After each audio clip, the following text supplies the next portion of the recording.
the god of misfortune. I want the real god of misfortune. Did I stutter? I said, god of misfortune. Divine retribution, commence! It has been a while since I talked about the 6th round of Record of Ragnarok, and to put it simply, the match was completely one-sided. Although both of their backstories did carry the momentum of the match forward, it wasn't enough to pique my interest. That was until the topic of this video took center stage. The interference by Hajun, the demon lord of the 6th heaven, has finally got the ball rolling once again, enabling other characters to reveal themselves, and finally giving the Buddha a legitimate challenge. But we have yet to understand his inconspicuous relationship to Zero. So, who is this demon? The main story of Record of Ragnarok takes place in Valhalla, which is alternatively known as Heaven. This is the home of the gods, which include deities from every pantheon and the souls of the deceased. Due to both the ample supply of gods and human souls, this is the dimension where Ragnarok takes place. Although this is everyone's final destination, if they manage to die in this realm, they are permanently gone. This rule of thumb goes for the gods as well. Notable locations include Valhalla Arena and the Garden of Eden. A location I would be interested in seeing is the peak of Mount Olympus. Another dimension that needs to be taken into consideration is Midgard, or otherwise known as Earth. This is the realm of the living and is populated by both human beings and animals. Some gods may also come down here from time to time or will permanently live amongst their creations. This is the dimension in which many of our human characters lived.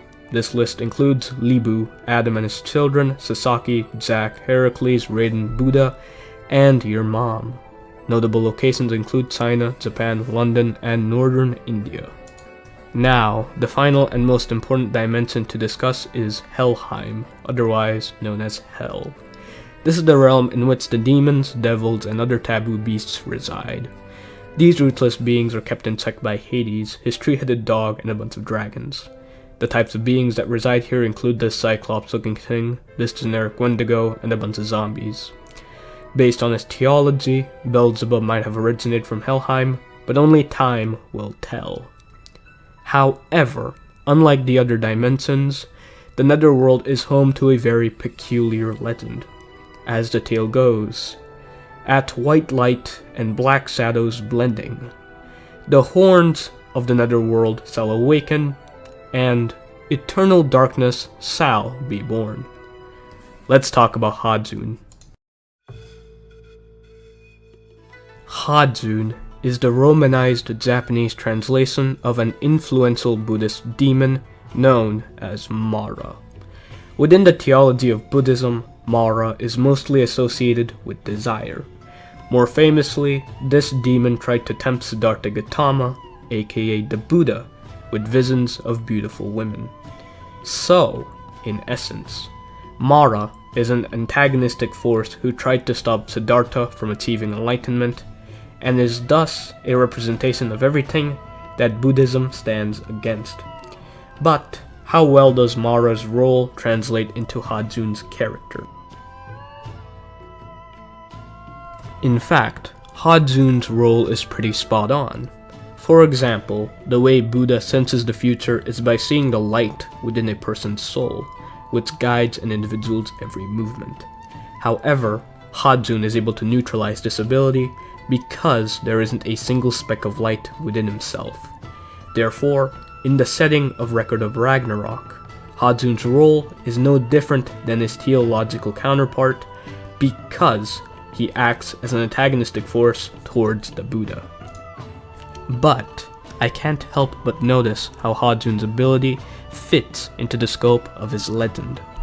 The fact that Hajun doesn't possess a single speck of light indicates that he is a being of eternal darkness, a characteristic that is implied within the last line of his mythos.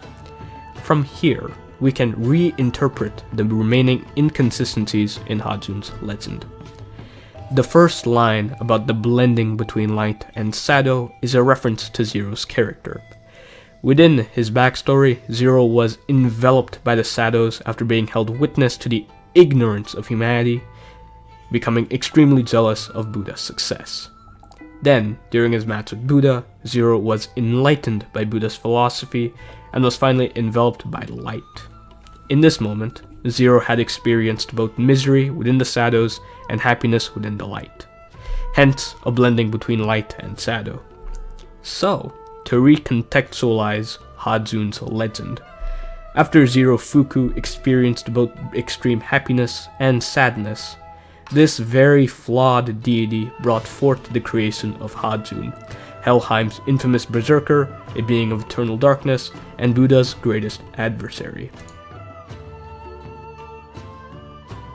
With the introduction of Hajun, Zero has become the most multifaceted character in Record of Ragnarok.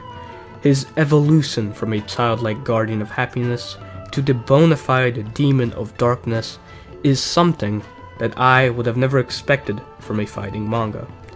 Now, most of the predictions I make on this channel are wrong, but heed my words because Zero Fuku might turn out to be one of the most well-constructed characters in the story. However, because Hajun himself is a very static character, I would like to see how Buddha turns the tide in his favor, and if he is able to save Zero from his own demons. Only time will tell.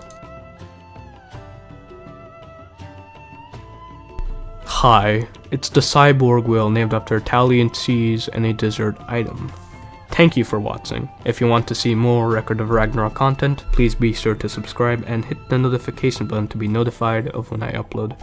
Until next time, goodbye.